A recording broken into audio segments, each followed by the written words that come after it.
बिस्मिल्लाहिर्रहमानिर्रहीम। पंजाबी भावें पंजाब विच होण ते भावें बाहर बसते होण, अपनी मां बोली नाल जुड़े ने, अपने सभ्याचार नाल जुड़े ने। अज साडे नाल एक यही पंजाबी शख्सियत मौजूद ने जिहड़े रहंदे तां आस्ट्रेलिया विच ने, लेकिन उन्हां दा दिल पंजाब विच धड़कदा है। पंजाबियां नाल ओह गल्लां करदे ने, जीनियस पंजाबियां कोलों वो बहुत कुछ पुछदे ने ते बहुत कुछ उन्हां नूं दसदे ने। मेरी मुराद है मधु तन्हा जी। मधु जी वेलकम, तुहानूं जी आयां नूं कहने आ, तुहाडा स्वागत करने आ PHD पंजाबी स्टूडियो च। की हाल है तुहाडा? सत श्री अकाल जी साहब, पहला तो मैं तुहाडा बहुत बहुत धन्नवाद करदी हां कि तुसीं पंजाबी मां बोली दे सब दे सेवादारां दे विच सब तो हेठले पायदान ते बैठे मेरे वर्गे छोटे ਜਿਹੇ सेवादार नूं अपने प्रोग्राम का हिस्सा बनाया ते मैं तुहाडा बहुत बहुत थैंक्स करदी हां तुहाडी सारी टीम मधु जी। मां बोली की खिदमत जिहड़ा वो करना बहुत बड़ा काम है, बहुत बड़ी इबादत है। साडा मजहब सानू आखदा है, साडे नबी पाक हजरत मुहम्मद अरबी सल्लल्लाहु अलैहि वसल्लम अपनी मां बोली अरबी शुद्ध करने लई निक्के बालपने में जो बचपन शरीफ सी आप अपने पिंडां च गया जाके अपने मां बोली जिहड़ी शुद्ध की। ये साडा मजहब सानू कहंदा है। इसी तरीके साडी पंजाबी जिहड़ी है ये जीवित है ते ये तुहाडे वर्गे लोगों की वजह तो क्यों कि पंजाबी दी तुसीं सेवा करे जे, पंजाबी दी तुसीं खिदमत करे जे। साडे लिए बहुत माण वाली गल आ, तुसीं कोई छोटे सेवादार नहीं, तुसीं सही मायने च पंजाबी दी काम कर रहे थे। क्योंकि जिवें तुहानूं उत्थे बैठ के पंजाबी दा एहसास है ना, साडे ते पंजाब विच बैठे माफी चाहांगा कई लोकां नूं नहीं है इस तरह। ਅਸੀਂ ਤੁਹਾਡਾ ਸ਼ੁਕਰੀਆ ਅਦਾ ਕਰਨੇ ਆ, ਸਾਡੀ ਟੀਮ ਤੁਹਾਡਾ ਸ਼ੁਕਰੀਆ ਅਦਾ ਕਰਦੀ ਏ, ਤੁਸੀਂ ਸਾਡੇ ਲਈ ਟਾਈਮ ਕੱਢਿਆ, ਸਾਡੇ ਲਈ ਇਸ ਵੀਡੀਓ ਲਿੰਕ ਤੇ ਆਸਟ੍ਰੇਲੀਆ ਤੋਂ ਤਸ਼ਰੀਫ ਲੈ ਆਏ। ਅੱਛਾ ਜੀ ਮਧੂ ਜੀ, ਇਹ ਆਪਾਂ ਪ੍ਰੋਗਰਾਮ ਵੱਲ ਵਧਨੇ ਆ। ਇਹ ਮੈਂ ਪੁੱਛਣਾ ਚਾਹਾਂਗਾ, 15 ਸਾਲ ਦੀ ਉਮਰ ਵਿੱਚ ਉਸਨੇ ਪਹਿਲੀ ਕਵਿਤਾ ਲਿਖੀ, ਬੜਾ ਹੈਰਾਨ ਕਰ ਦੇਣ ਵਾਲੀ ਗੱਲ ਏ। ਕਿਵੇਂ ਖਿਆਲ ਆਇਆ ਤੁਹਾਡੇ ਜ਼ਿਹਨ ਦੇ ਵਿੱਚ ਕਵਿਤਾ ਲਿਖਣੀ ਚਾਹੀਦੀ ਹੈ ਜਾਂ ਕਵਿਤਾ ਕਿੱਦਾਂ ਆਈ? जी डॉक्टर साहब, एक्चुअली 15 साल की उम्र वो वाली अल्लड़ उम्र ਹੁੰਦੀ ਹੈ ਜਦੋਂ ਸੁਪਨੇ ਬਹੁਤ ਜ਼ਿਆਦਾ ਵੱਡੇ ਹੁੰਦੇ ਨੇ। ਤੇ ਮੇਰੇ ਖਿਆਲ ਮੈਂ 10ਵੀਂ ਕੀਤੀ ਸੀਗੀ ਉਦੋਂ, ਤੇ ਮੇਰੇ ਸੁਪਨੇ ਬਹੁਤ ਵੱਡੇ ਸੀ। ਮੈਂ ਪਹਿਲੇ ਦਿਨ ਤੋਂ ਹੀ ਪ੍ਰੋਫੈਸਰ ਬਣਨਾ ਚਾਹੁੰਦੀ ਸੀ ਔਰ ਬਹੁਤ ਛੋਟੇ ਜਿਹੇ ਪੜ੍ਹਨ ਨਹੀਂ ਜਾਂਦੀਆਂ ਸੀ ਤੇ ਬਹੁਤ ਘਰਦਿਆਂ ਦੀ ਮਿਹਨਤ ਕੀਤੀ ਕਿ ਕਿਤੇ ਦੂਰ ਪੜ੍ਹਨ ਲਾ ਦੋ ਕਿਸੇ ਵੱਡੇ ਕਾਲਜ ਦੇ ਵਿੱਚ ਤਾਂ ਕਿ ਮੇਰੇ ਵਧੀਆ ਨੰਬਰ ਆਉਣ, ਮੈਂ ਪ੍ਰੋਫੈਸਰ ਬਣਾ। ਪਰ ਉਹਨਾਂ ਦੀਆਂ ਆਪਦੀਆਂ ਮਜਬੂਰੀਆਂ ਸੀ। ਹੁਣ ਮੈਂ ਮਾਂ ਬਣ ਗਈ, ਹੁਣ ਮੈਂ ਸਮਝਦੀ ਹਾਂ ਉਹਨਾਂ ਦੀਆਂ ਮਜਬੂਰੀਆਂ। ਤੇ ਬਸ ਉਹ ਜਿਹੜਾ ਥੋੜਾ ਜਿਹਾ ਦਰਦ ਸੀ ਕਿ ਵੱਡੇ ਸੁਪਨੇ ਤੇ ਘਰ ਦੇ ਹਾਲਾਤ ਤੇ ਸਮਾਜਿਕ ਢਾਂਚਾ, ਉਹਦੇ ਤੋਂ ਕਵਿਤਾ ਕਦੋਂ ਆਪਣੇ ਆਪ ਉੱਤਰ ਕੇ ਆ ਗਈ ਮੈਨੂੰ ਨਹੀਂ ਪਤਾ ਲੱਗਿਆ। ਇਹੀ ਮੇਰੀ ਪਹਿਲਾ ਮੇਰਾ ਦੁੱਖ ਇਹੀ ਸੀਗਾ ਜਿਹੜਾ ਮੇਰਾ ਕਵਿਤਾ ਦੇ ਰੂਪ ਵਿੱਚ ਬਾਹਰ ਆ ਗਿਆ। ਵਾਹ मैम, बड़ी गल आ। 15 साल की उम्र मैं अपनी तुहानूं गल दसना वा कि मैं मैट्रिक का स्टूडेंट सा। 1999 की गल है। मेरे बड़े अब्बा जी मेरे ग्रैंडफादर जिहड़े ने वो मैंबर असैंबली सन, एजुकेशन मिनिस्टर सन। मैं अपने स्कूल के रसाले च कहानी लिखी 15 साल की उम्र। उन्होंने CM तक, प्रधानमंत्री तक जाके ते मुख मंत्री तक जाके दिखाई मेरे पुत्र ने काम किया है। तुहानूं किस तरह का रिस्पॉन्स मिला घर वालियां वल्लों जो तुसीं लिखी? ਵੈਸੇ ਮੈਨੂੰ ਕਹਿੰਦੀ ਨੂੰ ਇਹ ਦੁੱਖ ਹੁੰਦਾ ਹੈ, ਪਰ ਹੁਣ ਕਿਉਂਕਿ ਮੈਂ ਪਬਲਿਕਲੀ ਆ ਗਈ ਹਾਂ ਤੇ ਮੈਂ ਦੱਸਣਾ ਚਾਹਾਂਗੀ ਕਿ ਮੈਨੂੰ ਮੇਰੇ ਘਰਦਿਆਂ ਤੋਂ ਬਹੁਤ ਨੈਗੇਟਿਵ ਰਿਸਪੌਂਸ ਮਿਲਿਆ। ਅਕਸਰ ਮੇਰੇ ਮੰਮਾ ਮੈਨੂੰ ਝਿੜਕਾਂ ਦਿੰਦੇ ਹੁੰਦੇ ਸੀ। ਉਹ ਮੈਨੂੰ ਕਹਿੰਦੇ ਹੁੰਦੇ ਸੀ ਕਿ ਜਿਹੜੀਆਂ ਤੇਰੀਆਂ ਕਵਿਤਾਵਾਂ ਨੇ ਕਿਸੇ ਦਿਨ ਤੇਰੀ ਕਬਰ ਬਣ ਜਾਣਗੀਆਂ। ਚੰਗੇ ਘਰਾਂ ਦੀਆਂ ਕੁੜੀਆਂ ਕਵਿਤਾਵਾਂ ਨਹੀਂ ਲਿਖਦੀਆਂ ਹੁੰਦੀਆਂ। ਤੇ ਮੇਰੇ ਡੈਡ ਖੁਦ ਇੱਕ ਸਿੰਗਰ ਸੀਗੇ, ਲਿਖਦੇ ਸੀ ਤੇ ਪਰ ਉਹ ਕਹਿੰਦੇ ਸੀ ਕਿ ਇਹ ਜਿਹੜਾ ਸਾਹਿਤ ਜੀ ਹੈਗਾ ਇਹਦੇ ਚ ਬਹੁਤ ਐਕਸਪਲੋਇਟੇਸ਼ਨ ਹੁੰਦੀ ਹੈ। ਮੈਂ ਨਹੀਂ ਚਾਹੁੰਦਾ ਮੇਰੇ ਬੱਚੇ ਉਹ ਸੰਘਰਸ਼ ਚੋਂ ਲੰਘਣ ਜਿਹੜੇ ਚੋਂ ਮੈਂ ਲੰਘਿਆ।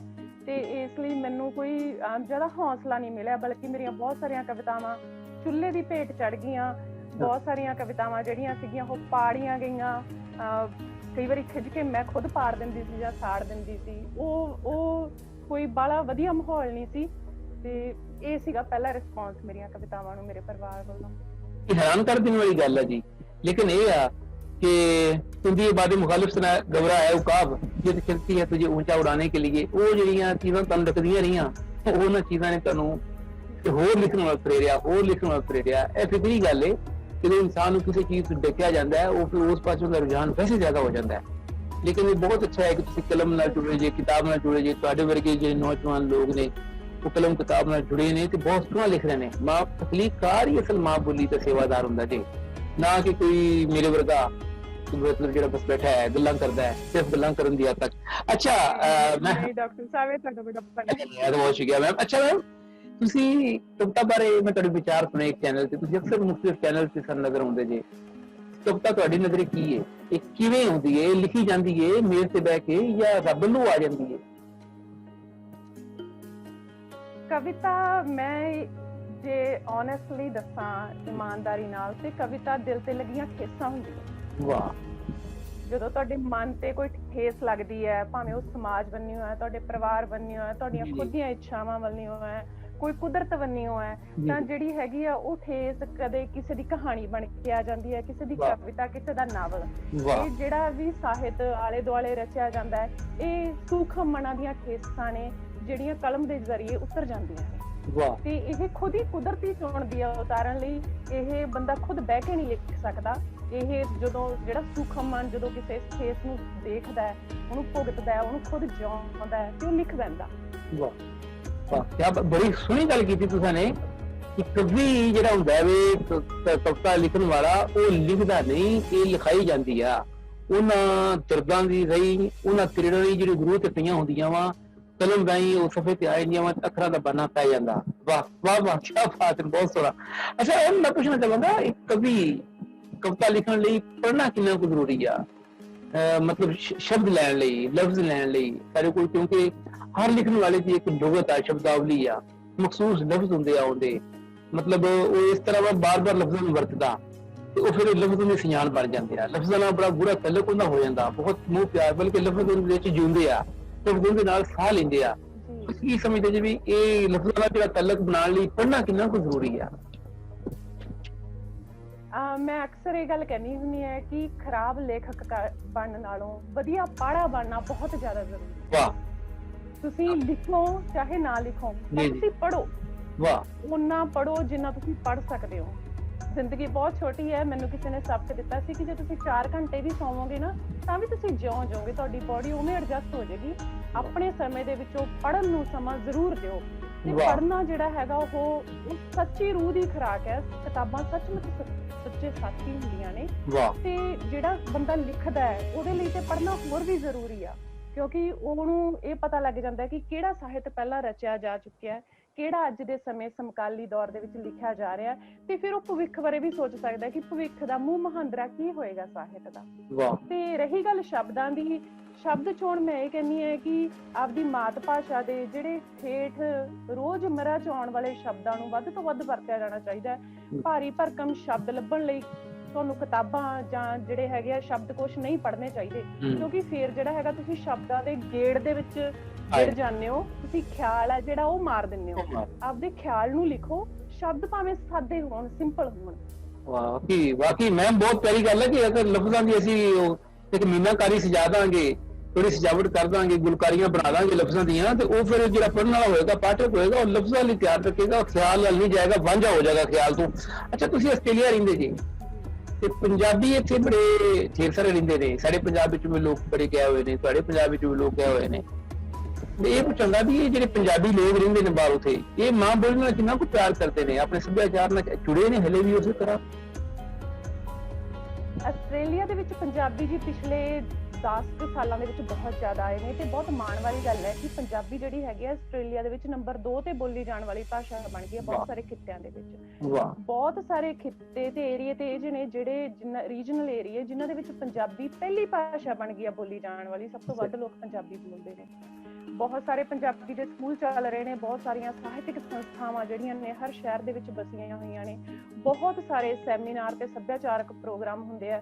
ਇਸ ਵੇਲੇ ਜਿਹੜਾ ਹੈਗਾ ਪੰਜਾਬੀ ਕਮਿਊਨਿਟੀ ਜਿਹੜੀ ਹੈਗੀ ਹੈ, ਪੂਰੀ ਜਿਹੜੀ ਗੌਰਮੈਂਟ ਹੈ ਇੱਥੋਂ ਦੀ, ਉਹ ਵੀ ਮਾਣ ਕਰਦੀ ਹੈ, ਕਿਉਂਕਿ ਪਿਛਲੇ ਕੁਝ ਸਮੇਂ ਦੇ ਵਿੱਚ ਆਸਟ੍ਰੇਲੀਆ ਬਹੁਤ ਮਾੜੇ ਦੌਰ ਚੋਂ ਲੰਘਿਆ। ਕਦੇ ਹੜ੍ਹ ਆਏ, ਕਦੇ ਅੱਗ ਲੱਗੀ, ਹੁਣ ਪੈਨਾਡੈਮਿਕ ਦਾ ਟਾਈਮ ਚੱਲ ਰਿਹਾ, ਤੇ ਪੰਜਾਬੀਆਂ ਨੇ ਵੱਧ ਚੜ ਕੇ ਜਿਹੜੀ ਹੈਗੀ ਸਰਕਾਰ ਦੀ ਮਦਦ ਕੀਤੀ ਹੈ ਬਿਨਾਂ ਕਿਸੇ ਉਮੀਦ ਤੋਂ, ਵਲੰਟੀਅਰ। ਤੇ ਪੰਜਾਬ ਨੂੰ ਜਿਹੜਾ ਪੰਜਾਬੀਆਂ ਨੂੰ ਇੱਥੋਂ ਦੀ ਗੌਰਮੈਂਟ ਵੀ ਐਪਰੀਸ਼ੀਏਟ ਕਰਦੀ ਆ, ਤੇ ਮੈਨੂੰ ਬਹੁਤ ਮਾਣ ਹੈ ਕਿ ਮੈਂ ਇਸ ਕਮਿਊਨਿਟੀ ਨਾਲ ਜੁੜੀ ਹੋਈ ਹਾਂ ਤੇ ਮੈਂ ਇਸ ਕਮਿਊਨਿਟੀ ਦਾ ਹਿੱਸਾ।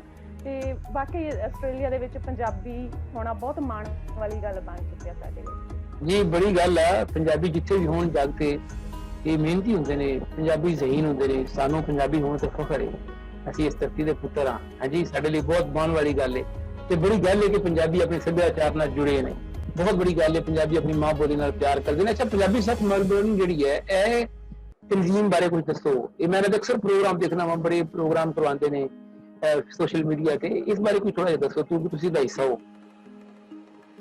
ਹਾਂਜੀ, ਪੰਜਾਬੀ ਸੱਤ ਮੈਲਬਨ ਦਾ ਜਿਹੜਾ ਆਰੰਭ ਸੀਗਾ ਉਹ ਕੁਲਜੀਤ ਕੌਰ ਗਜ਼ਲ ਜੀ, ਜਿਹੜੇ ਕਿ ਬਹੁਤ ਮੱਝੇ ਹੋਏ ਰਾਈਟਰ ਨੇ ਗਜ਼ਲ ਦੇ, ਉਹਨਾਂ ਦਾ ਇੱਕ ਸੁਪਨਾ ਸੀ ਤੇ ਜੀ ਉਹਨਾਂ ਨੇ ਇਹ ਪ੍ਰੋਗਰਾਮ ਜਿਹੜਾ ਸੀਗਾ ਆਪਣਾ ਸੱਤ ਸ਼ੁਰੂ ਕੀਤੀ, ਜਿਹਦੇ ਵਿੱਚ ਮੈਂ ਇੱਕ ਵਲੰਟੀਅਰ ਦੇ ਤੌਰ ਤੇ ਸ਼ੁਰੂ ਕੀਤਾ। ਸੱਤ ਦੇ ਪ੍ਰੋਗਰਾਮ ਕਰਨੇ ਸ਼ੁਰੂ ਕੀਤੇ, ਸਟੇਜ ਸੰਭਾਲਣੀ ਸ਼ੁਰੂ ਕੀਤੀ ਤੇ ਫਿਰ ਸ਼ਾਇਦ ਕੁਲਜੀਤ ਜੀ ਨੂੰ ਮੇਰੀ ਮਿਹਨਤ ਵਧੀਆ ਲੱਗੀ ਤੇ ਫਿਰ ਅਸੀਂ ਕੁਝ ਆਨਲਾਈਨ ਪ੍ਰੋਗਰਾਮ ਸ਼ੁਰੂ ਕੀਤੇ। ਉਹਨਾਂ ਨੇ ਮੈਨੂੰ ਸੱਤ ਦੀ ਬਹੁਤ ਵੱਡੀ ਜ਼ਿੰਮੇਵਾਰੀ ਇੱਥੋਂ ਦਾ ਪ੍ਰੈਜ਼ੀਡੈਂਟ ਬਣਾ ਕੇ ਵੀ ਜਿਹੜਾ ਹੈਗਾ ਮਾਣ ਬਖਸ਼ਿਆ। ਤੇ ਪੰਜਾਬੀ ਸੱਤ ਮੈਲਬਨ ਜਿਹੜੀ ਹੈਗੀ, ਜਦੋਂ ਵੀ ਕੋਈ ਸਾਹਿਤਕਾਰ ਪੰਜਾਬ ਤੋਂ ਆਉਂਦਾ ਜਾਂ ਹੋਰ ਦੁਨੀਆ ਦੇ ਕਿਸੇ ਵੀ ਖੇਤਰ ਤੋਂ ਜਿਹੜਾ ਆਸਟ੍ਰੇਲੀਆ ਦੇ ਵਿੱਚ ਮੈਲਬਨ ਦੇ ਵਿੱਚ ਆਉਂਦਾ ਤੇ ਅਸੀਂ ਇੱਕ ਛੋਟਾ ਜਿਹਾ ਪ੍ਰੋਗਰਾਮ ਕਰਾਉਂਦੇ ਹਾਂ ਸਾਡੇ ਵਿੱਤ ਦੇ ਮੁਤਾਬਕ, ਤੇ ਅਸੀਂ ਉਹਨਾਂ ਦਾ ਮਾਣ ਸਨਮਾਨ ਕਰਦੇ ਹਾਂ, ਉਹਨਾਂ ਦੀਆਂ ਕਹਾਣੀਆਂ ਕਵਿਤਾਵਾਂ ਸੁਣਦੇ ਆ ਤੇ ਆਲੇ ਦੁਆਲੇ ਦੀ ਜਿਹੜੀ ਕਮਿਊਨਿਟੀ ਆ ਉਹ ਵੀ ਇਕੱਠੀ ਹੁੰਦੀ ਹੈ। ਬਹਿ ਕੇ ਅਸੀਂ ਇਕੱਠੇ ਚਾਹ ਪਾਣੀ ਪੀਂਦੇ ਆ, ਡਿਨਰ ਕਰਦੇ ਆ ਤੇ ਗੱਲਾਂ ਬਾਤਾਂ ਕਰਦੇ ਆ ਸਾਹਿਤ ਦੀਆਂ। ਤੇ ਕਾਫੀ ਸਾਰੇ ਪ੍ਰੋਗਰਾਮ ਜਿਹੜੇ ਆ ਉਹ ਹਰ ਮਹੀਨੇ ਹੀ ਅਸੀਂ ਕਰਵਾਉਂਦੇ ਸੀ ਪਹਿਲਾਂ ਪ੍ਰੋਗਰਾਮ, ਤੇ ਹੁਣ ਅਸੀਂ ਜਿਹੜਾ ਹੈਗਾ ਹਫਤੇ ਦੇ ਵਿੱਚ ਇੱਕ ਪ੍ਰੋਗਰਾਮ ਪੰਜਾਬੀ ਸੱਤ ਮੈਲਬਨ ਵੱਲੋਂ ਲਗਭਗ ਆਨਲਾਈਨ ਕਰਵਾਉਂਦੇ ਆ, ਤਾਂ ਕਿ ਅਸੀਂ ਜਿਹੜਾ ਹੈਗਾ ਕਰਦੇ ਰਹੀਏ ਸੇਵਾ ਜਿਹੜੀ ਸਾਡੀ ਡਿਊਟੀ ਲਾਈ ਹੈ। ਬਹੁਤ ਸੋਹਣਾ ਜੀ, ਬਹੁਤ ਅੱਛੇ ਪ੍ਰੋਗਰਾਮ ਹੁੰਦੇ ਜੀ। ਮੈਂ ਅਸੀਂ ਤੁਹਾਡੇ ਪ੍ਰੋਗਰਾਮ ਦੇਖਨੇ ਆ, ਵਾਚ ਕਰਨੇ ਆ। ਕੁਲਜੀਤ ਕੌਰ ਗਜ਼ਲ ਜੀ ਬਹੁਤ ਖੂਬਸੂਰਤ ਸ਼ਾਇਰਾ ਨੇ, ਬਹੁਤ ਬੜਾ ਇੱਕ ਨਾਮ ਹੈ ਤੇ ਤੁਸੀਂ ਉਹਨਾਂ ਦੇ ਨਾਲ ਰਲ ਕੇ ਬਹੁਤ ਸੋਹਣਾ ਕੰਮ ਕਰ ਰਹੇ ਜੀ। ਰੱਬ ਤੁਹਾਨੂੰ ਇਸੇ ਤਰ੍ਹਾਂ ਹੀ ਇਹ ਸੇਵਾ ਲੈਂਦਾ ਰਹੇ ਤੁਹਾਡੇ ਕੋਲ। ਅੱਛਾ, ਮੇਰੇ ਦਿਨ 'ਚ ਇੱਕ ਹੋਰ ਚੀਜ਼ ਵੀ ਆ ਰਹੀ ਸੀ ਕਿ ਮਾਂ ਬੋਲੀ ਨੂੰ ਲੈ ਕੇ ਜੇ ਗੱਲ ਕਰੀਏ, ਅਸੀਂ ਤੁਹਾਡੇ ਉੱਥੇ ਇਸ ਏਰੀਆ ਜਿਹੜੇ ਪੰਜਾਬੀ ਵਸਦੇ ਆ, ਉਹ ਆਪਣੀ ਜਿਹੜੀ ਹੁਣ ਨਵੀਂ ਪੀੜ੍ਹੀ ਆ, ਜਿਵੇਂ ਤੁਹਾਡੇ ਬੱਚੇ ਆ, ਤੇ ਮਤਲਬ ਇਸ ਤਰ੍ਹਾਂ ਤੁਸੀਂ ਕੀ ਬੋਲਦੇ ਜੀ ਆਪਣੇ ਬੱਚੇ? ਪੰਜਾਬੀ ਬੋਲਦੇ ਜੀ ਜਾਂ ਉਹਨਾਂ ਨਾਲ ਕੋਈ ਇੰਗਲਿਸ਼ ਗੱਲ ਕਰਦੇ?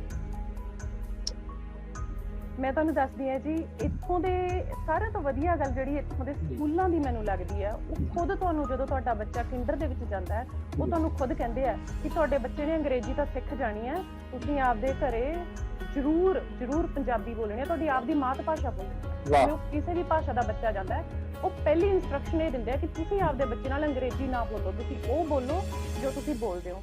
ਹੁਣ ਰਹੀ ਗੱਲ ਮੇਰੇ ਬੱਚਿਆਂ ਦੀ, ਤੇ ਸਾਡੇ ਘਰ ਦੇ ਵਿੱਚ ਇੱਕ ਅਸੀਂ ਨਿਯਮ ਬਣਾਇਆ ਹੋਇਆ ਹੈ ਕਿ ਜਦੋਂ ਤੁਸੀਂ ਘਰ ਦੇ ਅੰਦਰ ਪੈਰ ਰੱਖ ਲਿਆ, ਤੁਸੀਂ ਆਪਦੀ ਭਾਸ਼ਾ ਬੋਲਣੀ ਹੈ, ਤੁਸੀਂ ਆਪਦੀ ਮਾਂ ਬੋਲੀ ਬੋਲਣੀ ਹੈ। ਮੈਂ ਤੇ ਇੱਕ ਮਾਂ ਹੋਣ ਦੇ ਨਾਤੇ ਮੈਂ ਇਹ ਮੰਨਦੀ ਹਾਂ ਕਿ ਜਦੋਂ ਅਸੀਂ ਮਾਂ ਬੋਲੀ ਕਹਿ ਦਿੰਦੇ ਆ ਤਾਂ ਇੱਕ ਮਾਂ ਦੇ ਉੱਤੇ ਤਾਂ ਉਹਦੇ ਮੁੱਢਿਆਂ ਤੇ ਬਹੁਤ ਵੱਡਾ ਜ਼ੋਰ ਹੈ, ਕਿਉਂਕਿ ਇੱਕ ਮਾਂ ਜੇ ਚਾਹੂਗੀ ਤਾਂ ਹੀ ਮਾਂ ਬੋਲੀ ਜਿਉਂਦੀ ਰਹਿ ਸਕੂਗੀ। ਤੇ ਮੈਂ ਹਰੇਕ ਸੁਣਦੀ ਜਿਹੜੀ ਮਾਂ ਹੈ, ਮੈਂ ਉਹਨੂੰ ਬੇਨਤੀ ਕਰਦੀ ਹਾਂ ਕਿ ਤੁਹਾਡੇ ਬੱਚਿਆਂ ਨੇ ਅੰਗਰੇਜ਼ ਤੇ ਬਾਣੀ ਜਾਣਾ ਹੈ, ਤੁਸੀਂ ਉਹਨਾਂ ਦੇ ਵਿੱਚ ਇੱਕ ਪੰਜਾਬੀ ਜੇ ਹੁਣ ਬਚਪਨ ਦੇ ਵਿੱਚ ਜਿਉਂਦਾ ਕਰ ਦਿਓਗੇ ਨਾ, ਤੇ ਉਹ ਪੰਜਾਬੀ ਕਦੇ ਨਹੀਂ ਮਰੇਗਾ, ਉਹ ਹਮੇਸ਼ਾ ਉੱਥੇ ਰਹੇਗਾ। ਤੇ ਇਸ ਲਈ ਹਰ ਮਾਂ ਆਪਣੀ ਮਾਂ ਬੋਲੀ ਪ੍ਰਤੀ ਆਪਦਾ ਫਰਜ਼ ਨਿਭਾਉਂਦੀ ਹੋਈ ਜਿਹੜਾ ਹੈਗਾ ਘਰੇ ਇਹ ਨਿਯਮ ਬਣਾ ਕੇ ਚੱਲੇ ਕਿ ਘਰੇ ਪੰਜਾਬੀ ਹੀ ਬੋਲੀ ਜਾਏਗੀ, ਕੁਝ ਵੀ ਹੋ ਜਾਏ। ਮੇਰੇ ਬੱਚਿਆਂ ਨੂੰ ਖਾਣਾ ਇਹਦੇ ਟੇਬਲ ਤੇ ਖਾਣਾ ਨਹੀਂ ਮਿਲਦਾ ਜੇ ਉਹ ਅੰਗਰੇਜ਼ੀ ਚ ਕਹਿ ਦੇਣ ਵੀ ਪਲੀਜ਼ ਮਮ ਗਿਵ ਮੀ ਦਿਸ, ਮੈਂ ਕਹਿੰਦੀ ਆ ਵੀ ਪੰਜਾਬੀ ਬੋਲ, ਫਿਰ ਮੈਨੂੰ ਸਮਝ ਆਊਗੀ, ਨਹੀਂ ਮੈਨੂੰ ਸਮਝ ਨਹੀਂ ਆਉਂਦੀ। ਵਾਹ, ਕੀ ਬਾਤ ਹੈ ਜੀ, ਤੁਹਾਡੇ ਵਰਗੇ ਮਾਵਾਂ ਜੁੰਗੀਆਂ ਰਹਿਣ ਕਿ ਮਾਂ ਬੋਲੀ ਦੀ ਸੇਵਾ ਕਰ ਰਹੀ ਨੇ। ਵਾਕਈ ਜੀ, ਮਾਂ ਬੋਲੀ ਇਨਸਾਨ ਆਸਤੇ ਸਭ ਕੁਝ ਹੁੰਦੀ ਆ। ਮਾਂ ਬੋਲੀ ਤੋਂ ਅੱਗੇ ਕੋਈ ਸ਼ੈ ਨਹੀਂ। ਜਿਹੜੇ ਮਾਂ ਬੋਲੀ ਲੋਕ ਭੁੱਲ ਜਾਂਦੇ ਨੇ, ਬਾਬਾ ਨਜਮੀ ਜੀ ਹੋਰਾਂ ਨੇ ਕਿਹਾ ਸੀ, ਉਹ ਕੱਖਾਂ ਵਾਂਗੂ ਰੁੱਲ ਜਾਣ। ਬਿਲਕੁਲ ਉਹ ਕੱਖਾਂ ਵਾਂਗੂ ਹੋ ਜਾਂਦੇ ਨੇ, ਜਿਵੇਂ ਕੱਖ ਹੁੰਦੇ ਨੇ, ਜਿਨ੍ਹਾਂ ਦੀ ਮਾਂ ਆਪਣੀ ਜਾਣ ਹੀ ਨਹੀਂ ਹੈ। ਅੱਛਾ, ਮਧੂ ਤਨਾ ਜਿਹੜੇ ਨੇ, ਉਹਨਾਂ ਨੂੰ ਤੁਸੀਂ ਐਜ਼ ਏ ਐਂਕਰ ਜ਼ਿਆਦਾ ਚੰਗਾ ਸਮਝਦੇ ਹੋ ਜਾਂ ਐਜ਼ ਏ ਸ਼ਾਇਰ? ਉਹਨਾਂ ਬਾਰੇ ਕੁਝ ਦੱਸੋ, ਮਧੂ ਤਨਾ ਬਾਰੇ, ਜੇ ਉਹਨਾਂ ਨੂੰ ਜਾਣਦੇ ਹੋ ਤੁਸੀਂ। ਤੇ ਮਧੂ ਤਨਹਾ ਬਸ ਇੱਕ ਟਿਮਟਿਮਾਉਂਦਾ ਹੋਇਆ ਜੁਗਨੂ ਹੈ, ਜਿਹਨੂੰ ਜਿੱਧਰ ਲਾਗ ਲੱਗ ਜਾਂਦੀ ਹੈ ਉਧਰ ਨੂੰ ਚੱਲ ਪੈਂਦੀ ਹੈ। ਜੇ ਕਦੇ ਕਾਦਰ ਕੁਦਰਤ ਕਵਿਤਾ ਉਤਾਰ ਦਿੰਦੀ ਹੈ ਉਹਦੀ ਕਲਮ ਤੇ ਭਾਵੇਂ ਅੱਧੀ ਰਾਤ ਦਾ ਪਹਿਰ ਹੋਵੇ, 12 ਵਜੇ ਉੱਠ ਕੇ ਉਹ ਕਵਿਤਾ ਲਿਖ ਲੈਂਦੀ ਹੈ। ਜਦੋਂ ਉਹਨੂੰ ਕੋਈ ਐਂਕਰਿੰਗ ਕਰਨ ਲਈ ਪ੍ਰੋਗਰਾਮ ਦਾ ਮੈਸੇਜ ਭੇਜਦਾ ਹੈ ਕਿ ਤੁਸੀਂ ਮੇਰੇ ਲਈ ਆਹ ਪ੍ਰੋਗਰਾਮ ਕਰ ਲਓਗੇ, ਉਹ ਕਦੇ ਜਵਾਬ ਨਹੀਂ ਦਿੰਦੀ। ਇੱਕ ਨਿਸ਼ਕਾਮ ਸੇਵਾ ਤੇ ਲੱਗਿਆ ਹੋਇਆ ਜੁਗਨੂ ਹੈ ਮਾਂ ਬੋਲੀ ਦਾ, ਜਿਹੜਾ ਵੀ ਸੱਚਾ ਕੰਮ ਕਰ ਰਿਹਾ ਮਾਂ ਬੋਲੀ ਦੇ ਵਿੱਚ ਉਹਦੇ ਨਾਲ ਖੜੀ ਆ, ਉਹ ਭਾਵੇਂ ਕੋਈ ਵੀ ਆ, ਉਹ ਪਾਕਿਸਤਾਨ ਤੋਂ ਭਾਵੇਂ ਨਦੀਮ ਜੀ ਨੇ, ਚਾਹੇ ਉਹ ਪੰਜਾਬ ਤੋਂ ਸੂਰਜਾਂ ਦੇ ਵਾਰਿਸ ਵਾਲੇ ਨੇ, ਚਾਹੇ ਉਹ ਮੈਲਬਨ ਦੇ ਵਿੱਚ ਪੰਜਾਬੀ ਸੱਤ ਮੈਲਬਨ ਹੈ, ਜਿਹੜੇ ਵੀ ਇਸ ਮਾਂ ਬੋਲੀ ਦੇ ਖੇਤਰ ਦੇ ਵਿੱਚ ਕੰਮ ਕਰ ਰਹੇ ਨੇ, ਮਧੂ ਉਹਨਾਂ ਨਾਲ ਖੜੀ ਹੈ। ਤੇ ਮਧੂ ਤਨਹਾ ਜਿਹੜੀ ਹੈਗੀ ਆਪਣੇ ਆਪ ਦੇ ਵਿੱਚ ਕੁਛ ਨਹੀਂ, ਮਾਂ ਬੋਲੀ ਐਂਕਰਿੰਗ ਕਰਵਾ ਲੇ, ਮਾਂ ਬੋਲੀ ਕਵਿਤਾ ਲਿਖਵਾ ਲੇ, ਮਾਂ ਬੋਲੀ ਕਹਾਣੀ ਲਿਖਵਾ ਲੇ, ਤੇ ਮਾਂ ਬੋਲੀ ਚਾਹੇ ਮੇਰਾ ਲਹੂ ਲੈ ਲੇ, ਬਸ ਮਾਂ ਬੋਲੀ ਦਾ ਜੁਗਨੂ ਹੈ ਮੈਂ। ਰੱਬ ਤੁਹਾਨੂੰ ਲੰਮੀ ਜ਼ਿੰਦਗੀ ਦੇ ਇਹ ਜੁਗਨੂ ਚਮਕਦਾ ਦਮਕਦਾ ਰਵੇ ਇਸੇ ਤਰ੍ਹਾਂ ਜੀ ਇਹ ਇੰਜੀ ਟਿਮਟਮਾਂਦਾ। ਅਸਲ 'ਚ ਇਹ ਤੁਹਾਡੀ ਮਾਂ ਬੋਲੀ ਨਾਲ ਜੁੜਤ ਹੈ, ਤੁਹਾਡਾ ਪਿਆਰ ਹੈ ਜੀ। ਮਧੂ ਤਨਹਾ ਜੀ ਮੈਂ ਤੁਹਾਡੀ ਐਂਕਰਿੰਗ ਦੇਖੀ ਹੈ, ਮੈਂ ਤੁਹਾਨੂੰ ਲੋਕਾਂ ਕੋਲ ਸਵਾਲ ਪੁੱਛਦਿਆਂ ਦੇਖਿਆ, ਇੱਕ ਕੌਨਫੀਡੈਂਸ ਦਾ ਬਹੁਤ ਬੜਾ ਨਜ਼ਰ ਆਉਂਦਾ ਵਾ, ਬਹੁਤ ਬੜਾ ਕੌਨਫੀਡੈਂਸ ਨਜ਼ਰ ਆਉਂਦਾ। ਇਹ ਕੌਨਫੀਡੈਂਸ ਤੁਹਾਨੂੰ ਵਿਰਸੇ 'ਚ ਲੱਭਾ ਜਾਂ ਤੁਸੀਂ ਇਹ ਖੁਦ ਪੈਦਾ ਕੀਤਾ? ਮਤਲਬ ਸਕਰੀਨ ਤੇ ਆ ਕੇ ਕੋਈ ਬੋਲਣਾ ਸੌਖਾ ਕੰਮ ਨਹੀਂ, ਇਸ ਬਾਰੇ ਦੱਸੋ। ਇਹ ਤੁਹਾਡਾ ਜੇ ਦਿਮਾਗ ਜਿਹੜਾ ਤੁਹਾਡਾ ਗੱਲ ਕਰਨ ਦਾ ਤੁਹਾਡਾ ਇੱਕ ਤਰੀਕਾ ਵਾ ਬਹੁਤ ਪੂਰੇ ਦਿਮਾਗ ਦਾ, ਇਹ ਕਿੱਥੋਂ ਤੁਹਾਨੂੰ ਮਿਲਿਆ? ਵਿਰਸੇ 'ਚ ਲੱਭਾ ਜਾਂ ਤੁਸੀਂ? ਪਹਿਲਾਂ ਤਾਂ ਡਾਕਟਰ ਸਾਹਿਬ ਧੰਨਵਾਦ ਕਿ ਤੁਸੀਂ ਮੇਰਾ ਪ੍ਰੋਗਰਾਮ ਦੇਖਿਆ ਤੇ ਤੁਸੀਂ ਜਿਹੜਾ ਹੈਗਾ ਮੇਰੀ ਐਂਕਰਿੰਗ ਨੂੰ ਇੰਨੀ ਨੇੜਿਓਂ ਹੋ ਕੇ ਦੇਖਿਆ। ਅਸਲ 'ਚ ਜਿੰਨਾ ਚਿਰ ਮੈਂ ਕਾਲਜ ਟਾਈਮ ਤੱਕ ਪੜ੍ਹੀ ਤੇ ਮੈਨੂੰ ਕਦੇ ਸਟੇਜ ਤੇ ਜਾਣ ਨਹੀਂ ਦਿੱਤਾ ਗਿਆ। ਮੇਰੇ ਘਰਦਿਆਂ ਵੱਲੋਂ ਪਾਬੰਦੀ ਸੀ ਕਿ ਬਸ ਜਾਂ ਪੜ੍ਹਨ ਲਈ ਜਾਣਾ, ਕਾਲਜ ਤੱਕ ਜਾਣਾ, ਸੋਸ਼ਲ ਐਕਟੀਵਿਟੀਜ਼ ਸਾਨੂੰ ਨਹੀਂ ਚਾਹੀਦੀਆਂ, ਹੁਣ ਤੂੰ ਡਿਸਾਈਡ ਕਰ ਲੈ। ਤੇ ਉਸ ਵੇਲੇ ਮੇਰਾ ਸੁਪਨਾ ਜਿਹੜਾ ਸੀ ਲੈਕਚਰਰ ਬਣਨ ਦਾ ਸੀ ਤੇ ਮੈਂ ਸਟੇਜਾਂ ਤੇ ਨਹੀਂ ਚੜ੍ਹੀ ਸੀ ਹੈਗੀ। ਜਦੋਂ ਮੈਂ ਬੀਐਡ ਕਰਨ ਲਈ ਚੰਡੀਗੜ੍ਹ ਗਈ ਤੇ ਉੱਥੇ ਜਿਹੜਾ ਸੀ ਸਾਨੂੰ ਇੱਕ ਕੰਪਲਸਰੀ ਫੈਕਟਰ ਸੀਗਾ ਕਿ ਜਿਹਦੇ 'ਚ ਹਰ ਬੰਦੇ ਨੇ ਸਟੇਜ ਤੇ ਜਾ ਕੇ ਬੋਲਣਾ ਹੈ, ਉਹਦੇ 10 ਨੰਬਰ ਹੁੰਦੇ ਸੀ। ਉਦੋਂ ਮੈਂ ਪਹਿਲੀ ਵਾਰੀ ਆਪਣੀ ਕਵਿਤਾ ਸਟੇਜ ਤੇ ਬੋਲੀ ਤੇ ਮੈਂ ਉਸ ਕਵਿਤਾ ਦੇ ਵਿੱਚ ਇਨਾਮ ਵੀ ਜਿੱਤਿਆ। ਤੇ ਉਹ ਮੈਨੂੰ ਯਾਦ ਹੈ ਕਿ ਉਸ ਟਾਈਮ ਮੇਰੀਆਂ ਹਾਲਾਂਕਿ ਲੱਤਾਂ ਕੰਬ ਰਹੀਆਂ ਸੀ, ਪਰ ਮੇਰੇ ਪ੍ਰੋਫੈਸਰ ਸਾਹਿਬ ਨੂੰ ਮੇਰੀ ਕਵਿਤਾ ਇੰਨੀ ਪਸੰਦ ਲੱਗੀ ਕਿ ਹਰ ਮਹੀਨੇ ਜਿਹੜਾ ਸਾਡਾ ਪ੍ਰੋਗਰਾਮ ਹੁੰਦਾ ਸੀ ਉਹਦੀ ਉਹਨਾਂ ਨੇ ਮੈਨੂੰ ਡਿਊਟੀ ਦੇਤੀ ਕਿ ਇਹ ਤੂੰ ਮੂਹਰੇ ਹੋ ਕੇ ਆਰਗੇਨਾਈਜ਼ ਕਰੇਂਗਾ। ਤੇ ਉੱਥੋਂ ਹੀ ਮੈਨੂੰ ਉਤਸ਼ਾਹ ਮਿਲ ਗਿਆ ਜੀ। ਤੇ ਫਿਰ ਜਦੋਂ ਮੈਂ ਮਤਲਬ ਆਪਦੀ ਬੀਐਡ ਪੂਰੀ ਕਰਕੇ ਵਾਪਸ ਆਈ ਆਪਦੇ ਸ਼ਹਿਰ ਤੇ ਮੇਰਾ ਵਿਆਹ ਰੱਖਿਆ ਜਾ ਚੁੱਕਿਆ ਸੀ ਤੇ ਖੁਸ਼ਕਿਸਮਤੀ ਇਹ ਕਿ ਜਿਹੜੇ ਮੇਰੇ ਲਾਈਫ ਪਾਰਟਨਰ ਸੀਗੇ, ਜਦੋਂ ਮੈਂ ਉਹਨਾਂ ਨੂੰ ਦੱਸਿਆ ਕਿ ਐਂ ਕਰਕੇ ਮੈਨੂੰ ਲੈਕਚਰਰ ਦੀ ਜੌਬ ਮਿਲ ਰਹੀ ਹੈ, ਮੇਰੇ ਆਹ ਸ਼ੌਂਕ ਨੇ, ਤੇ ਉਹਨਾਂ ਨੇ ਬੜੀ ਬਖੂਬੀ ਤੇ ਬੜੀ ਖੁਸ਼ੀ ਨਾਲ ਜਿਹੜਾ ਸੀ ਉਹਨੂੰ ਐਕਸੈਪਟ ਕੀਤਾ ਤੇ ਉਹਨਾਂ ਨੇ ਹਮੇਸ਼ਾ ਹੌਸਲਾ ਦਿੱਤਾ। ਹੁਣ ਵੀ ਅੱਜ ਜਿਹੜਾ ਮੈਂ ਤੁਹਾਡੇ ਨਾਲ ਗੱਲ ਕਰ ਰਹੀ ਹਾਂ ਜਾਂ ਮੈਂ ਜਿੰਨੇ ਵੀ ਪ੍ਰੋਗਰਾਮ ਕਰਦੀ ਹਾਂ, ਮੇਰੇ ਬੱਚਿਆਂ ਦੀ ਡਿਊਟੀ ਹੈ ਜਿਹੜੇ ਮੇਰੇ ਹਸਬੈਂਡ ਚੱਕਦੇ ਨੇ। ਜਿਹੜਾ ਮੇਰੇ ਕੌਨਫੀਡੈਂਸ ਦਾ ਰਾਜ ਹੈ, ਮੈਂ ਬਹੁਤ ਮਾਣ ਤੇ ਬਹੁਤ ਪਿਆਰ ਦੇ ਨਾਲ ਆਪਣੇ ਪਤੀ ਦੇਵ ਨੂੰ ਇਸ ਦੇ ਲਈ ਜਿਹੜਾ ਹੈਗਾ ਸਾਰਾ ਕ੍ਰੈਡਿਟ ਦਿੰਦੀ ਆ ਜੀ। ਇਹ ਸਾਰਾ ਉਹਨਾਂ ਦੇ, ਮੇਰਾ ਕੌਨਫੀਡੈਂਸ ਜਿਹੜੀ ਮੇਰੀ ਤਾਕਤ ਨੇ ਉਹ ਮੇਰੇ ਪਤੀ ਨੇ। ਬਹੁਤ ਸੋਹਣਾ ਜੀ। ਬਿਲਕੁਲ ਗੱਡੀ ਦੇ ਦੋ ਪਹੀਏ ਹੁੰਦੇ ਨੇ, ਦੋ ਪਹੀਏ ਸਲਾਮਤ ਰਹਿਣ ਤੇ ਗੱਡੀ ਬਹੁਤ ਅੱਛੇ ਤਰੀਕੇ ਨਾਲ ਚੱਲਦੀ ਹੈ। ਬਹੁਤ ਬੜੀ ਗੱਲ ਹੈ ਜੀ, ਜੇ ਅਗਰ ਪਾਵਨ ਕਰਨਾ ਹੋ ਬਹੁਤ ਅੱਛਾ ਹੁੰਦਾ ਹੈ, ਬਹੁਤ ਬੜੀ ਗੱਲ ਹੈ ਜੀ। ਅੱਛਾ, ਤੁਸੀਂ ਲਹਿੰਦੇ ਪੰਜਾਬ ਵਾਸੀਆਂ ਨੂੰ ਕੀ ਸੁਣਾ ਦਿਓਗੇ ਦੇਖਣ ਵਾਲਿਆਂ? ਜੀ ਮੈਂ ਸਾਰਿਆਂ ਨੂੰ ਹੀ ਲਹਿੰਦੇ ਚੜ੍ਹਦੇ ਪੰਜਾਬ ਸਾਰਿਆਂ ਨੂੰ ਇਹੀ ਕਵਾਂਗੀ, ਬਲਕਿ ਮੈਂ ਜਿੱਥੇ ਜਿੱਥੇ ਵੀ ਪੰਜਾਬੀ ਵੱਸਦਾ ਮੈਂ ਉਹਨੂੰ ਇਹੀ ਕਹਾਂਗੀ ਕਿ ਜੇ ਹਰ ਬੰਦਾ ਸਿਰਫ ਆਪਣੇ ਘਰ ਦੇ ਵਿੱਚ ਇਹ ਸੋਚ ਲੇ ਕਿ ਆਪਣੇ ਘਰ 'ਚ ਮੈਂ ਪੰਜਾਬੀ ਬੋਲਾਂਗਾ, ਪੰਜਾਬੀ ਮਿਊਜ਼ਿਕ ਸੁਣਾਂਗਾ, ਚੰਗਾ ਮਿਊਜ਼ਿਕ ਸੁਣਾਂਗਾ, ਚੰਗੀਆਂ ਕਿਤਾਬਾਂ ਪੜ੍ਹਾਂਗਾ, ਜੇ ਹਰ ਘਰ ਦੇ ਵਿੱਚ ਇੱਕ ਬੰਦਾ ਵੀ ਇਹ ਲਾਟ ਇਹ ਜੋਤ ਜਗਾ ਲੇ ਤੇ ਪੰਜਾਬੀ ਨੂੰ ਕੋਈ ਖਤਰਾ ਨਹੀਂ ਹੈ। ਜਿਹੜਾ ਇਹ ਸਾਰਾ ਰੌਲਾ ਪੈ ਰਿਹਾ ਕਿ ਪੰਜਾਬੀ ਨੂੰ ਖਤਰਾ, ਪੰਜਾਬੀ ਨੂੰ ਸਿੱਖ ਹੋ ਜਾਏਗੀ, ਉਹਦਾ ਚੱਕਰ ਇਹ ਹੈ ਕਿ ਅਸੀਂ ਖੁਦ ਆਪਦੇ ਘਰਾਂ ਦੇ ਵਿੱਚ ਪੰਜਾਬੀ ਮਾਹੌਲ ਨਹੀਂ ਸਿਰਜ ਰਹੇ ਹੈਗੇ। ਅਸੀਂ ਪੰਜਾਬੀ ਨੂੰ ਜਿਹੜਾ ਹੈਗਾ ਪੇਂਡੂ ਭਾਸ਼ਾ ਮੰਨ ਰਹੇ ਹਾਂ, ਜਾਂ ਅਸੀਂ ਜਿਹੜਾ ਹੈਗਾ ਇੱਕ ਅੰਗਰੇਜ਼ੀ ਬੋਲਣਾ ਜਾਂ ਹੋਰ ਭਾਸ਼ਾਵਾਂ ਬੋਲਣਾ ਇੱਕ ਸਟੇਟਸ ਸਿੰਬਲ ਬਣਾ ਲਿਆ। ਪੰਜਾਬੀ ਨੂੰ ਜਿਹੜਾ ਹੈਗਾ ਤੁਸੀਂ ਆਪਦੇ ਘਰੇ ਆਪਦੇ, ਖਾਸ ਕਰਕੇ ਜਿਹੜੇ ਮੈਨੂੰ ਲੱਗਦਾ ਕਿ ਅਸੀਂ ਜਿਹੜੇ ਬਾਹਰ ਬੈਠੇ ਹਾਂ ਅਸੀਂ ਤਾਂ ਬਹੁਤ ਫਿਕਰਮੰਦ ਆ ਤੇ ਅਸੀਂ ਇਹ ਸੋਚਦੇ ਵੀ ਹਾਂ, ਪਰ ਜਿਹੜੇ ਪਿੱਛੇ ਬੈਠੇ ਨੇ ਲਹਿੰਦੇ ਜਾਂ ਚੜ੍ਹਦੇ ਪੰਜਾਬ ਦੇ ਵਿੱਚ ਉਹਨਾਂ ਦੀਆਂ ਮੁਸ਼ਕਲਾਂ ਵੀ ਬਹੁਤ ਨੇ। ਉਹਨਾਂ ਨੂੰ ਰੋਜ਼ਗਾਰ ਨਹੀਂ ਮਿਲ ਰਹੇ ਹੈਗੇ, ਉਹਨਾਂ ਨੂੰ ਆਪਦਾ ਜਿਹੜਾ ਹੈਗਾ ਖਾਣੇ ਪੀਣੇ ਤੋਂ ਲੈ ਕੇ ਕੰਮਕਾਰ ਤੋਂ ਲੈ ਕੇ ਬੱਚਿਆਂ ਦੇ ਭਵਿੱਖ ਤੋਂ ਲੈ ਕੇ ਬਹੁਤ ਚਿੰਤਾਵਾਂ ਨੇ। ਉਹ ਕਰਨ ਵੀ ਤੇ ਕੀ ਕਰਨ? ਆਪਦੀ ਭਾਸ਼ਾ ਨੂੰ ਲੈ ਕੇ ਸਾਡੀਆਂ ਸਰਕਾਰਾਂ ਕਿੰਨੀਆਂ ਕੁ ਨੌਕਰੀਆਂ ਦੇ ਰਹੀਆਂ ਨੇ ਤੇ ਮੈਨੂੰ ਲੱਗਦਾ ਕਿ ਇਹ ਜਿਹੜਾ ਹੈਗਾ ਟੱਟ-ਫੱਟ ਕਰਨ ਵਾਲੀ ਗੱਲ ਨਹੀਂ ਹੈਗੀ। ਇਹਦੇ ਤੇ ਇੱਕ ਪਲਾਨ ਬਣਾਏ ਜਾਣੇ ਚਾਹੀਦੇ ਆ, ਇਹਦੇ ਤੇ ਯੋਜਨਾਵਾਂ ਬਣਾਈਆਂ ਜਾਣੀਆਂ ਚਾਹੀਦੀਆਂ ਕਿ ਪੰਜਾਬੀ ਬੋਲਣ ਵਾਲਿਆਂ ਲਈ ਕੋਈ ਖਾਸ ਨੌਕਰੀਆਂ ਹੋਣੀਆਂ ਚਾਹੀਦੀਆਂ। ਜਿਵੇਂ ਕਿ ਇੱਥੇ ਆਸਟ੍ਰੇਲੀਆ ਦੇ ਵਿੱਚ ਹੈਗਾ ਟਰਾਂਸਲੇਟਰ ਦੀ ਇੱਕ ਜੌਬ ਹੈ ਪੰਜਾਬੀ ਬੋਲਣ ਵਾਲਿਆਂ ਲਈ। ਤੁਸੀਂ ਜਿਹੜੇ ਲੋਕ ਇੰਗਲਿਸ਼ ਨਹੀਂ ਜਾਣਦੇ, ਪੰਜਾਬੀ ਬੰਦਾ ਉਹਨਾਂ ਨੂੰ ਇੰਗਲਿਸ਼ ਟਰਾਂਸਫਰ ਕਰਦਾ ਹੈ ਨਾ, ਪੰਜਾਬੀ ਤੋਂ ਸੁਣਦਾ ਬੋਲਦਾ, ਤੇ ਇਸ ਤਰ੍ਹਾਂ ਦੀਆਂ ਜੌਬਸ ਜਿਹੜੀਆਂ ਹੈਗੀਆਂ ਨੇ ਉਹ ਭਾਰਤ ਦੇ ਵਿੱਚ ਜਾਂ ਪਾਕਿਸਤਾਨ ਦੇ ਵਿੱਚ ਵੀ ਨਿਕਲਣੀਆਂ ਚਾਹੀਦੀਆਂ, ਜਿਹਦੇ ਵਿੱਚ ਤਾਂ ਕਿ ਬੰਦੇ ਨੂੰ ਵੱਧ ਤੋਂ ਵੱਧ ਜਿਹੜਾ ਆਪਦੀ ਭਾਸ਼ਾ ਨਾਲ ਜੁੜਨ ਦਾ, ਉਹਦੇ ਵਿੱਚ ਡਿਗਰੀਆਂ ਲੈਣ ਦਾ ਜਿਹੜਾ ਮੌਕਾ ਮਿਲੇ ਤੇ ਰੋਜ਼ਗਾਰ ਦੇ ਸਾਧਨ ਵਧਣ, ਫੇਰ ਹੀ ਆਪਦੀ ਭਾਸ਼ਾ ਜਿਹੜੀ ਵਧੇ ਫੁੱਲੇ। ਬਹੁਤ ਜ਼ਬਰਦਸਤ ਜੀ, ਬੜੀ ਸੋਹਣੀ ਤੁਸੀਂ ਨੇ ਸੁਝਾਅ ਦਿੱਤਾ ਹੈ ਕਿ ਮਾਂ ਬੋਲੀ ਨਾਲ ਰੋਜ਼ਗਾਰ ਜੁੜਿਆ ਜਾਏ। ਬਿਲਕੁਲ ਰੋਜ਼ਗਾਰ ਜੁੜੇਗਾ ਤੇ ਫਿਰ ਸਾਰੀ ਗੱਲ ਹੈ ਕਿ ਮਤਲਬ ਸਾਡੇ ਲਹਿੰਦੇ ਚੜ੍ਹਦੇ ਪੰਜਾਬ ਵਿੱਚ ਕੁਝ ਹਾਲਾਤ ਨੇ ਕਿ ਬਿਲਕੁਲ ਇਸ ਵਕਤ ਤੱਕ ਰੋਜ਼ਗਾਰ ਨਾਲ ਨਹੀਂ ਜੁੜੇਗੀ, ਇਹਦੇ ਵਿੱਚ ਚਾਂਸ ਕਰਦੇ। ਲੇਕਿਨ ਜਿਵੇਂ ਮਾਵਾਂ की गल की कि मावां का फर्ज बनता है कि अपने बच्चों नाल वो मां बोली बोलन। साडे नाल जी अज मौजूद सन बहुत खूबसूरत लहजे दी शायरा, बहुत कॉन्फिडेंस वाले, बहुत एतमाद वाले एंकर पर्सन मधु तन्हा जी आस्ट्रेलिया तो।